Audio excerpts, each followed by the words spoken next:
Перевод қабылдауға болмайтын болса, атасының басына шығарама дейді. Перевод жеке адамға арналған ғой. Жеке адамға арналған перевод, оны кәсіпке пайдаланып жатыр. Енді кәсіпке пайдаланып жатқан салықтан жалтармасын деп, осы салықты төлеткізейін деп, тексеруге түсіп жатыр да қалтаға түсіп жатыр. Мақұл, ол жағы дұрыс шығар енді мемлекет жағынан. Қалтамызға жаңағы кәсіппен айналысып жатқан, әдейі айналысып жатқан адамдар кәсібінің ақшасын налогын ұстау керек. Соның өзін қате жасап қойған ғой бұлар, ақыры салық ұстағыларын келіп жатса, неғып қате жасап қойдыңдар енді оны. Мотор сататын адам миллионнан сатады ғой, бір адамға миллион теңге перевод алады ғой. 1 миллионнан, 2 миллионнан алады ғой ол. 99 штук перевод алады. Бірден 2 мотор сатып жібереді бір адамға. Ал 99-дан асырмайды да, сөйтіп бір жылда миллиардтан астам сума қабылдап жібереді ғой ол мотор сататын адам.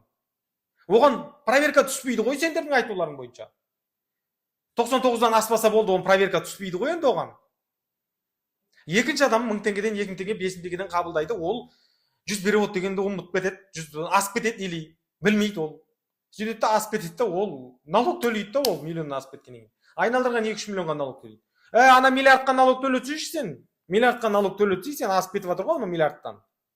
100 перевод деген неге қате ол, не деген қате ол? 100 перевод жасау керек. Оны 2 жыл жаттатқызыңдар ғой бізге. 2 жыл бойы жаттаттық қой оны. Бірінші ай, екінші ай, үшінші ай журнал жасап алады ғой адамдар оғанша. Бірді қатырғансыз бірдеңе істеп қойған ғой негізі. 100 переводтан асу керек, обязательно осы 3 тәртіп орындалу керек, сол кезде ғана тексеріс түседі дейді. Қашан салық біздің басымыздан сипап еді? Басымыздан сипамайды.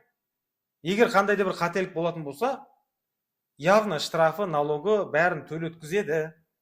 Өліммен салықтан құтылмайсың ғой негізі.